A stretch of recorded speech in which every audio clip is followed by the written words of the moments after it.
আসসালামু আলাইকুম, আমি মাজারুল ইসলাম, সফটওয়্যার আইটি ইনস্টিটিউটের 31তম ব্যাচের স্টুডেন্ট। আমি এই কোর্স থেকে মূলত যে জিনিসটা চেয়েছিলাম সেটা শিখতে পেরেছি। আমি অনেকদিন যাবত ভাবতেছিলাম যে আমি ডিজিটাল মার্কেটিং এর কোর্স করব, তো সেটা হয়ে উঠতেছিল না। তো হঠাৎ করে একদিন আমি সফটওয়্যার আইটি ইনস্টিটিউটের বিষয়ে জানলাম। তো এখান থেকে কোর্স করার পরে আমি এখান থেকে মিনিমাম ভালো একটা অ্যামাউন্ট ইনকাম করেছি। আশা করি যে ভবিষ্যতে এখান থেকে আমি আরো কিছু ভালো করতে পারবো।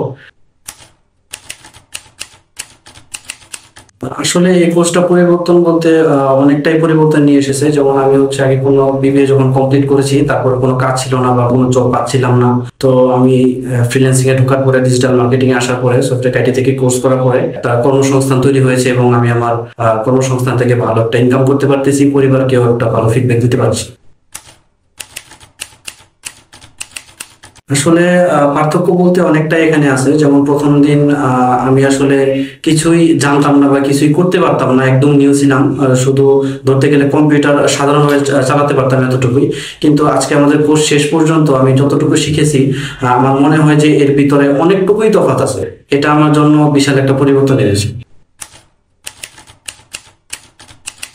আসলে কোর্স চলাকালীন সময় সবচেয়ে বড় চ্যালেঞ্জ আমার জন্য ছিল, সেটা হচ্ছে যে এই কোর্সটা শেষ পর্যন্ত কমপ্লিট করা এবং আমি যা করতেছি তা ভালো মতো মাথায় নেওয়া বা শিখতে পারা। কোর্স চলাকালীন আমার সবচেয়ে বড় চ্যালেঞ্জের একটা বিষয় ছিল সময় ম্যানেজমেন্ট করা। যেহেতু আমি জব করতাম, জবের পাশাপাশি আমাকে সময় বের করে কোর্সটা শিখতে হতো। সেটা আমার কাছে আসলে খুব বড় একটা চ্যালেঞ্জের বিষয় ছিল। আসলে এই কোর্স করতে প্রথম যখন শুরু করি তখন মোটামুটি ভালোই লাগতেছিল। যখন মিডিল পয়েন্টে যাই, একবার মনে হচ্ছিল যে না, আমার জন্য খুব কষ্ট হয়ে যাচ্ছে। কিন্তু আমাদের স্যার আমাদের যেভাবে সাপোর্ট দিয়েছে বা যেভাবে গাইডলাইন করেছে, পরবর্তীতে যখন আমি একটা ফার্স্ট অর্ডার পাই তখন আমার জন্য খুব ভালো হয় এবং মনে হয় না যে আমি এই কোর্সটা ছেড়ে দিব বা এরকম কোনো কিছুই না, যেহেতু আমাদের এখানে খুব ভালোভাবে শেখানো হচ্ছে।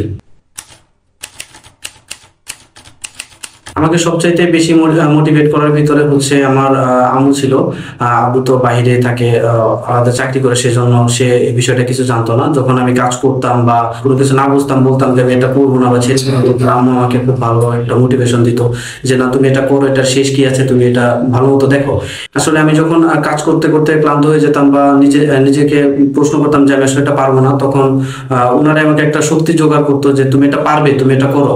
তাদের এই কথাটাই আমার খুব ভালো একটা মোটিভেশন ছিল। এখন আমি সে আমার আম্মুর কথা অনুযায়ী শিখে ভালো একটা পর্যায়ে আছি।